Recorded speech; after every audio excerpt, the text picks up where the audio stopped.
그러면 그 뒤에 두 번째 발표로 고려대 정치외교학과의 김원준 선생님께서 동아시아의 인권 협력의 가능성과 한계라는 주제 발표를 해주시겠습니다. 김원준 선생님 부탁드립니다.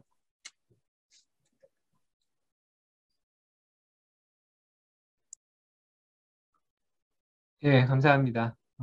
저기 요청하 저기 일단 여기 초청해 주셔서 감사드리고요. 그다음에 이제 제가 오늘 들을 내용은 말씀하신 대로 이제 인권에 좀 초점을 맞춰서 얘기를 해보려고 합니다. 일단은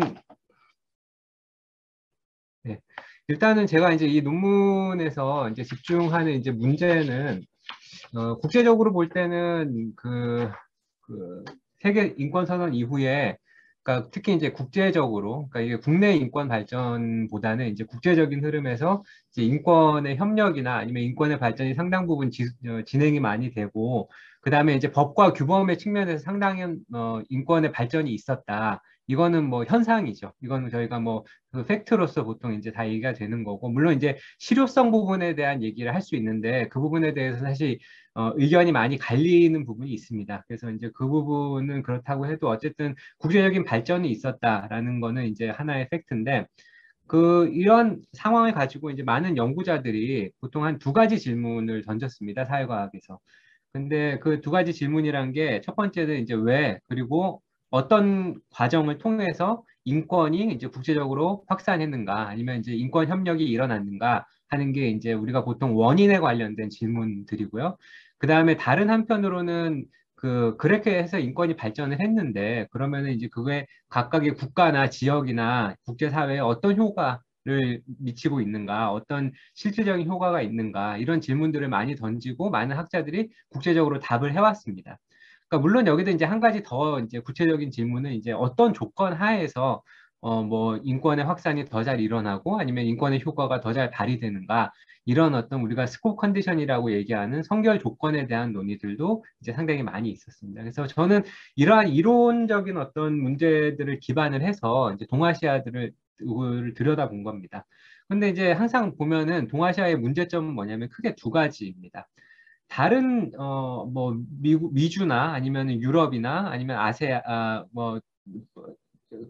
중동이나 아니면 북아프리카까지 인권 기구가 있습니다. 협력하는 기구가 있고 어떤 그 제도가 있고 하지만은 동아시아에서는 그러한 제도나 기구가 부재하다는 겁니다. 특히 이제 뭐 동아시아를 아우를 수 있는 물론 이제 아세안에서 2009년에 인권위원회가 설립이 되고 인권헌장이 2012년에 발표가 됐지만은 그거는 이제 동남아시아 10개국 국가에 해당하는 거고 전체적인 동아시아나 아니면 더 넓게 뭐 서아시아까지 포함하는 그런 모습은 아니기 때문에 이러한 한계가 있다라는 거고 그다음에 두 번째는 아무래도 동아시아를 보면은 인권을 위해서 협력을 한다기보다는 인권을 매개로 한 어떤 권력의 정치 아니면 과거사를 두고 일어나는 어떤 투쟁 뭐 이런 모습들의 어떤 정치화 이런 모습이 상당히 더 많이 나타나고 있는 걸 볼 수 있습니다. 뭐 최근에 한일 관계를 봐도 그렇고 뭐 한중 관계에서도 상당히 이제 과거사 한국 전쟁에 관련된 문제들 떠오르고 있고요. 그다음에 북일 관계도 마찬가지로 뭐 과거나 아니면 인권 문제들 때문에 갈등을 하고 있고 뭐 미중은 말할 것도 없고 그다음에 대만과 중국의 관계인 양안 관계에서도 이런 모습은 끊임없이 나타나고 있는 그런 한계가 있다라는 겁니다. 그래서 이런 상황에서 제가 이제 던지는 연구 질문은 뭐냐면은 그러면은 이러한 논의들이 1990년대, 2000년대까지 진행이 되는데 2020년대 지금 우리가 갖고 있는 동아시아의 인권 문제는 과연 무엇인가? 이거를 한번 좀 개관을 해봐야겠다라는 생각을 해서 이제 개관을 했고요. 그게 첫 번째 이제 질문이고 두 번째 질문은 그렇게 이제 동아시아의 여러 가지 인권 문제들이 있는데 그런 인권 문제에서 우리가 과연 협력의 가능성을 볼 수 있는가? 아니면 여전히 나타나고 있는 한계는 무언가? 이런 것들을 두 가지 사례를 통해 살펴봤습니다. 그래서 가장 최근의 사례인 코로나19 감염병과 인권의 문제의 한 축을 봤고요. 그 다음에 이제 미얀마 사태와 인권, 이 두 개를 좀 집중적으로 분석해서 가능성과 한계를 좀 보았습니다. 왜 이 두 사례냐? 그건 제가 조금 이따가 설명드리겠습니다. 그래서 주요 이론과 개념은 일단 뭐 이론은 제가 좀 글에는 설명을 해놨는데 제가 뭐 국제 정치에서 다루는 뭐 국제 규범이나 뭐 규범의 생애 주기, 나선 모델, 뭐 스코프 컨디션들이 있는데 이런 것들은 뭐 특별히 설명하지 않겠고요. 개념만 잠깐 보면요. 동아시아는 일단은 뭐 많이 이제 동북아를 얘기를 하시는데 이제 저는 이제 동남아까지 포함하고 최근에 이제 정치에 있어서 더 중요해지는 뭐 호주나 아니면 원래부터 중요한 뭐 미국까지 포함한 상당히 넓은 개념의 동아시아를 지금 이 글에서 상정을 했고요. 그 다음에 인권도 뭐 상당히 뭐 여성권과 아동권과 경제권 뭐 상당히 많은데 저는 그중에서 시민권과 정치권 또 더 좁게 얘기하면은 생명권에 해당되는 그 부분에 집중했습니다. 뭐 특별히 뭐 우선순위가 있어서 그런 건 아니고요. 짧은 글에서 인권 상황에 대해서 좀 자세히 들여다보기 위해서 그런 선택을 했습니다. 일단 동아시아 인권 문제를 이제 분류를 했습니다. 그래서 현재 우리가 동아시아에서 일어나고 있는 다양한 인권 관련된 갈등과 문제들을 두 가지 기준으로 분류를 했는데요. 첫 번째는 이것이 순수하게 국내 정치에서 발생해서 국내 정치적 해결이 필요한 문제인가, 아니면은 국제적으로 국가 간에 일어났거나 아니면 국제적인 어떤 함의가 너무나 커서 국제적 해결이 필요한 문제인가, 이것이 한 가지 기준이고요. 물론 이제 최근에 점점 세계화되는 사회에서 순수하게 국내 정치적인 이슈라는 게 상당히 드물죠. 뭐 중국의 신장이나 위구르나 아니면 뭐 홍콩이나 이런 것들을 봐도 상당한 국제적 함의가 있는 걸 알 수 있지만 일단은 그 기원 자체에서 국내 국제로 나눴고요. 그 다음에 이제 이 문제가 오래 전에 발생을 했고 지속적으로 해결이 안 됐기 때문에 남아있는 만성적인 문제인가, 아니면은 이 문제 자체가 최근에 발생한 문제인가에 따라서 만성과 급성으로 나눠서 이제 좀 분류를 해봤습니다. 일단 각각 셀을 보시면은 국내 문제 같은 만성 문제는 뭐 북한 인권 이 대표적인 거고요. 그 다음에 독재나 권위주의 정부의 인권 문제가 아직까지 해결이 안 돼서 한국도 마찬가지로 그런 문제들이 상당히 많죠. 뭐 대만도 그렇고 인도네시아도 마찬가지고요. 이게 우리가 이행기정이라고 얘기하는 문제인데 이런 문제들도 국내 문제고요. 그 다음에 크메르루즈 집단 학살에 관련된 어떤 국제 재판소 아직까지 운영이 되고 있는데요. 이제 이런 것들도 지속되는 문제고, 중국 또한 아직 뭐 얘기는 안 됐지만 대약진 운동이나 문화혁명 등 과거 인권 침해 문제에 대한 어떤 해결, 이런 것들은 국내 문제로 볼 수 있는 거고, 국제 문제에서도 이제 만성 문제가 있는데 그건 이제 크게 보면은 미중 인권 갈등, 물론 최근에 상당히 부각이 됐지만은 이거는 뭐 개혁 개방 이전부터 그러니까 미중 수교 이전부터 있었던 문제고, 끊임없이 어떤 정권이든 미국에서 클린턴, 오바마, 뭐 트럼프 정부를 할 거 없이 계속적으로 문제가 일어났던 상황이어서 만성 문제로 분류를 했고요. 한일 간에도 이제 위안부 강제징용 관련된 갈등이 있고, 그다음에 북한과 일본, 특히 이제 납북자 문제가 있고요. 그다음에 중국과 일본의 과거사 관련된 인권 갈등 뭐 끊임없이 나오고 있는 문제고, 그다음에 제1 한국인의 어떤 차별 문제, 이것도 만성적인 국제 문제라고 할 수 있고요. 그다음에 이제 독립이 해서 이제 하나의 국가로 됐지만은 어쨌든 인도네시아 군에 의해서 학살이 있었고 아직까지 이제 해결이 이제 더 필요한 동티모르의 문제, 그 다음에 우리 그 베트남 전쟁 시기에 한국군에 의한 이제 민간인 학살 문제, 이런 것도 사실 국제적인 해결이 필요한 문제라고 볼 수 있습니다. 만성적인 문제도 사실 상당히 중요하고, 그 다음에 뭐 한일 관계에서도 보듯이 때에 따라서는 이게 급성 문제가 되긴 하는데, 제가 좀 더 집중적으로 본 문제는 조금 최근에 나타난 문제들입니다. 그래서 이제 국내 문제 중에서는 아무래도 이제 미얀마 사태가 가장 우리한테 2021년 2월 1일에 발생한 사태죠. 그리고 그다음에 뭐 필리핀의 두테르테 정부의 마약과의 전쟁에서 일어난 인권 침해, 로힝자 학살 문제, 그다음에 홍콩 시민사회 억압과 중국의 신장 위구르 탄압과 강제 수용, 이런 것들이 어떻게 보면은 국내 문제인데, 그 중에서 저는 이제 미얀마 문제를 하나의 이제 케이스로 뽑아서 봤고요. 국제 문제도 이제 여러 가지가 있을 수 있는데 가장 이제 최근에 일어난 문제 중에서는 아무래도 코로나와 인권 문제를 안 다룰 수가 없기 때문에, 물론 그 이외에도 뭐 중일, 중국과 일본, 우리나라와 일본 간에 이제 갈등 소지가 있는 뭐 후쿠시마 오염수의 방출과 생명권 문제, 이런 것도 넓게 보면 인권 문제라고 볼 수 있는 거죠. 그래서 저는 이제 이쪽에서 급성 문제 중에서 하나는 국내 문제, 하나는 국제 문제를 뽑아가지고 한번 살펴봤습니다. 네, 그래서 각각의 이제 인권 문제에 대해서는 제가 뭐 그냥 크게 구체적으로는 개관을 하지 않겠습니다. 글에 썼기 때문에.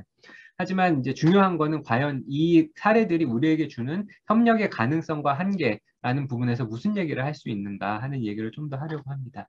일단 코로나19와 감염병과 인권은 동아시아뿐만 아니라 전 세계적으로 이제 문제를 노출시켰는데, 특히 이제 동아시아 같은 경우에 좀 더 우리가 집중해서 이제 보면은 어, 크게 세 가지로 분류를 했습니다. 첫 번째는 각 국가에서 내재해 있던 차별이나 혐오나 낙인이나 비하 갈등들이 이제 상당히 가시화된 모습들이 전역에 걸쳐 보였다는 거죠. 미국뿐만 아니라 중국도 있었고, 한국에서도 중국인 유학생 관련된 아니면 외국인 노동자 관련된 차별이 있었고요. 이건 이제 사회적인 문제라고 볼 수 있고, 일본도 마찬가지로 뭐 확진자나 의료인에 대한 차별이 상당히 심했고요. 그리고 이게 이제 사회 문제로 남아있는 것뿐만 아니라 정부 정책에서도 이런 것들이 나타났습니다. 그래서 뭐 한국이나 인도네시아, 말레이시아, 미얀마 같은 경우도 한국도 뭐 마스크 처음에 이제 외국인 배제하고 이제 진행한 이런 문제들은 어떻게 보면 차별이나 배제의 문제가 단순히 사회 문제에 머물러 있는 게 아니라 하나의 어떤 정부의 정책까지로 나타난 문제라고 볼 수 있는 거고, 그다음에 이제 두 번째는 아무래도 코로나로 인해서 사회 취약계층과 이들의 고통이 이제 전 국가에서 드러난 건데, 대표적으로 보면은 뭐 홍콩, 대만, 싱가포르는 이제 외국인 노동자의 집단 숙소에서 발병이 있었고, 한국과 미얀마 같은 경우는 이제 부금자 시설에서 이제 집단 발병이 있었고, 그래서 우리도 이제 구치소에서 있어서 문제가 됐던 경우가 있고요. 그다음에 베트남이나 태국 같은 경우는 여성 인신매매가 증가했고, 그다음에 이거는 이제 각 국가에서 일어난 문제인데, 이제 국가별로도 보면은 좀 더 취약한 국가들이 이제 나타났다라는 거죠. 제재를 받고 있는 북한 같은 경우, 그 대상 중에 하나고, 사회 혼란이 있었던 미얀마 같은 경우도 상당한 그 이번 여름이죠. 그 델타 관련돼서 상당히 급진적으로 병이 증가했고, 그다음에 그 과정에서 이제 군부 세력들의 대응 방식이 상당히 차별적이고 배제적인 모습이 나타났고요. 그 다음에 전체적으로 동남아와 동북아를 비교해 보면은 아무래도 이제 백신 수급 격차가 이 동아시아에서도 이 동남아 국가와 그다음에 동북아의 뭐 일본, 대만, 한국 등 잘 사는 국가들 사이에서 나타났다라는 것이 이제 코로나가 우리에게 준 한 가지 문제죠.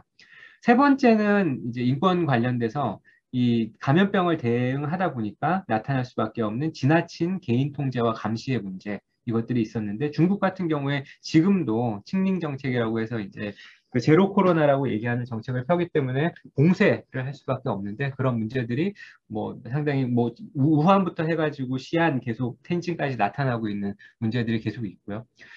이것만이 아니더라도 뭐 방역 지침 위반에 대한 강력한 처벌에 대해서 뭐 중국, 태국, 필리핀, 인도네시아에서 문제가 됐고, 대만과 일본은 지나친 벌금이 또 문제가 돼서 이제 나타났습니다. 그래서 이런 여러 가지 문제점이 코로나 상황으로 인해서 드러난 상황이고요.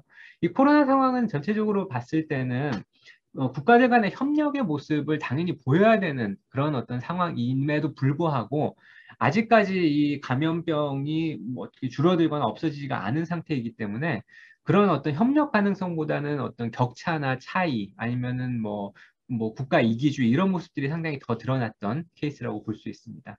그래서 이론에 따라서 이제 국가들을 좀 분류를 해보면은 이제 역량 있는 권위주의와 역량 있는 민주주의, 뭐 역량 없는 권위주의와 민주주의 이런 것에서 어떻게 이제 정책이 나타났는지 보여주는데, 아무래도 가장 크게 이제 나타난 거는 역량 있는 중국이나 싱가포르 같은 권위주의 국가에서는 정보 통제력과 행정 집행력, 경제력 및 사회력, 그다음에 사회 통제력을 바탕으로 엄격한 통제를 중심에 두는 정책을 폈고요. 그 역량 있는 민주주의 같은 경우에는 한국, 대만, 일본과 같은 경우인데, 아무래도 국가의 선제적인 대응이 필요하죠. 그렇지만은 전체적인 과정을 봤을 때는 시민들의 어떤 협조나 참여와 견제로 인해서 국가 정책이 수정을 거치는 그런 과정을 겪었다는 거죠. 그래서 권위주의와 민주주의 국가들을 비교해 보면은 일단은 각 민주주의 내에서도 불만 세력들이 상당히 불만이 있고, 그다음에 여러 가지 기준에 따라서 이제 다르게 평가를 하지만은, 그래도 권위주의 정책에 비교를 해보면은 다양한 사회 세력의 어떤 자유로운 의사표현과 토론을 기반으로 한 협치와 조정 이런 모습이 나타났고, 그다음에 민주주의 국가에서 마련해 둔 다양한 인권 보호 제도와 기구가 또 법도 마찬가지고요. 이런 것들이 이제 위기 상황에서 제대로 작동한 모습들을 보여줬다라는 것이 이제 한 가지 차이점이고, 그 다음에 언론, 시민, 재단이나 독립기구, 이익 집단들이 이제 정부를 견제하는 모습을 보여줬다라는 겁니다. 하지만 이제 전체적으로 봤을 때는 이 국가 협력이 상당히 필요한 상황임에도 불구하고 정부의 어떤 형태에 간의 차이가 상당히 많이 드러났고, 그 다음에 선진국과 개발도상국 간의 차이도 상당히 많이 드러난 사례였다고 볼 수 있습니다. 다음에 볼 사례는 이제 미얀마 사태인데요. 미얀마 사태는 간단하게만 개요만 설명드리면은 군부 쿠데타 2월 1일에 시작됐고 이후에 이제 시민 불복종 운동으로 계속 진행이 되고 있는 상황인데 사망 피해가 이제 1,400여 명 가까이 되고 1년이 지나도록 아직 해결은 요원하고요. 그리고 이제 그 저항 세력들이 국민통합정부라는 이름으로 이제 정부를 이제 수립을 했고 4월에 이제 아세안 5개 합의 사항이라는 그 미얀마가 한 유일한 합의인데 뭐 폭력의 중단과 그다음에 특별 사절에 의한 중재, 인도주의적 지원 이런 것들이 약속이 됐고요. 그다음에 뭐 특별 사절단의 방문이 약속이 됐는데 물론 이런 것들이 지금 전혀 되고 있지 않습니다. 그래서 이제 미얀마 정부의 비협조 정책으로 되고 있지 않고 그래서 이제 9월 달에는 국민통합정부와 시민방어군이 이제 방어 전쟁을 선언을 했고요. 그래서 동시에 이제 그 12월부터 해서 이제 군부의 상당한 방어와 폭격과 그다음에 방화 살인들이 이제 증가하고 있는 지금 추세입니다. 물론 이제 군부도 10월 정도에는 그 5개 합의사항 이런 것들에 대해서 좀 유화적인 정책을 취하기도 했는데 뭐 휴먼 라이츠 워치와 같은 국제 기구에 의하면은 상당히 부족한 형태고 지금 이제 군부 같은 경우는 원래 가까웠던 일본이나 캄보디아 그다음에 태국 등과 이제 좀 교류를 시작하면서 좀 지금 현 상황을 좀 고착화시키려고 하는 그런 태도를 보이고 있습니다. 그래서 이제 총선도 원래 1년 있다 실시하기로 했는데 지금 2년 반으로 미뤘고요. 그래서 이런 상황입니다. 미얀마 사태와 관련돼서 이제 동아시아 국가들이 보여준 모습을 보면은 아무래도 이제 한계가 많이 드러나죠. 그래서 특히 이제 뭐 권력 정치가 상당히 드러나고 그리고 절실한 국가 이익과 관련되지 않은 그러한 이제 사안이기 때문에 좀 무관심한 모습들이 많이 보이고 있습니다. 대표적으로 미국인데요. 이전에 이제 오랜 기간 이제 미얀마 제재를 시도를 했었고 쿠데타가 일어나자 다시 복귀를 했는데 그리고 여러 정책들을 펼치고 있습니다. 개인 금융 제재 같은. 하지만 많은 평가는 실효성이 없고 결정적이지 않다. 대표적인 게 이제 쉐브론 같은 미국의 정유회사 같은 그 에너지 기업들의 로비 때문에 미국이 제대로 대응을 못하고 있다. 사실 군부의 가장 큰 자금이 그 가스와 오일, 천연 가스와 오일이기 때문에 그래서 이제 이런 부분에서는 결정적이지 않다라는 평가를 듣고 있고요. 중국은 원래 이제 3개 지지와 3개 배격, 특히 배격 사항 중에는 뭐 그 안보리에 의한 그 개입이나 아니면은 뭐 특정 국가에 의한 개입들을 이제 배격한다라고 분명히 얘기를 했고 아세안도 이제 5개 합의 사항을 제시를 했지만은 상당히 이제 아세안 국가 중에서도 말레이시아나 인도네시아와 이제 나머지 뭐 캄보디아, 라오스, 태국 같은 국가들 사이에 분열이 있습니다. 그래서 미얀마를 대하는 분열의 모습이 있고 그다음에 이제 아세안 내에서 이제 권위주의 국가가 상당히 있기 때문에 이것들이 문제고 그다음에 쿠데타로 정권을 장악한 태국이 인정을 받고 있는 상태이기 때문에 미얀마에게는 하나의 모델로서 또 작동을 하고 있는 거고 전통적으로 쭉 이어오던 내정 불간섭 원칙이 있기 때문에 아세안도 작동을 잘 안 하고 있고요. 한국 같은 경우도 상당히 이제 목소리를 높였지만은 실효성 있는 정책이냐 하는 것은 좀 의심이 있습니다. 특히 이제 포스코 같은 곳에서는 계속 이제 미얀마의 이제 두 번째 유전인 슈에 가스전에서 상당한 작업을 하고 있고요. 지금까지도. 그 가스공사도 마찬가지고요. 그다음에 싱가포르, 태국, 일본, 인도 같은 경우도 상당히 많은 영향력을 갖고 있는 국가들인데 특히 일본 같은 경우 조용한 외교를 하고 최근에는 이제 사절을 보내서 마치 이제 미얀마 군부 쿠데타를 인정하는 듯한 그런 어떤 태도를 보이는 것 상당히 비난을 받고 있고요. 그래서 어떻게 보면 이런 한계들이 상당히 드러났는데 그럼에도 불구하고 이제 가능성은 전혀 없냐? 그렇지 않다라는 얘기죠. 몇 가지 가능성은 뭐냐면 아세안 자체의 변화입니다. 아세안이 이제 최근에 그 민 아웅랑이라는 그 군부 최고 사령관을 초청하지 않기로 한 거죠. 정상회담에. 그래서 이제 우리가 흔히 아세안 플러스 N이라고 얘기하는 지금은 이제 아세안 플러스 1이죠. 그 미얀마를 제외한 어떤 정책의 모습이 최초로 선례 없는 그런 어떤 변화가 시작됐다. 물론 이런 것에는 이제 외부의 압력도 있고 그렇죠. 그리고 점차 시간이 지날수록 뭐 각 국가의 어떤 여론 때문이든 아니면은 이제 그 개별 기업의 이익 때문이든 많은 기업들이 합작을 그만두거나 떠나고 있는 상황입니다. 그래서 뭐 스웨덴이나 아니면 일본의 기린이나 한국의 어떤 포스코도 철강 산업에 있어가지고 합작을 중지하고 이런 어떤 전향적인 모습이 있고요.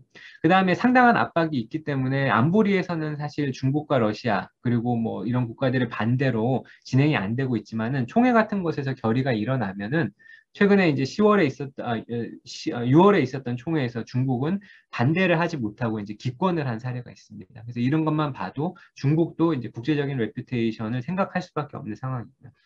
향후에 이제 뭐 미얀마 사태의 변화 가능성에 있어서는 뭐 모든 것이 그렇듯이 이제 어떤 충격이 상당히 중요한데요. 그래서 특히 이제 인권 침해나 군부의 어떤 이탈 아니면 군부의 폭력성이나 잔인함이 드러났을 때 국제 여론과 시민사회의 적극적인 역할이 이제 중요한 상황이고 뭐 이제까지 해왔던 것이 아마 더 작동을 할 가능성이 있고요. 그 다음에 지금까지는 이제 큰 목소리를 내지 않았던 EU나 이제 일본이나 싱가포르, 태국, 인도, 호주 국가들의 어떤 모습들이 상당히 중요한 편입니다. 그래서 이제 그 이 두 사례들을 이제 다 봤을 때 간단하게 이제 결론을 내리면은 최근 사례죠. 가장 최근에. 그래서 저도 이번에 하면서 많이 이제 조사를 하고 배웠는데 결국에는 이제 한계와 가능성이 두 가지가 있습니다. 그래서 2021년에도 동아시아 인권 협력은 어렵다라는 것이 이제 하나의 묵직한 메시지고요.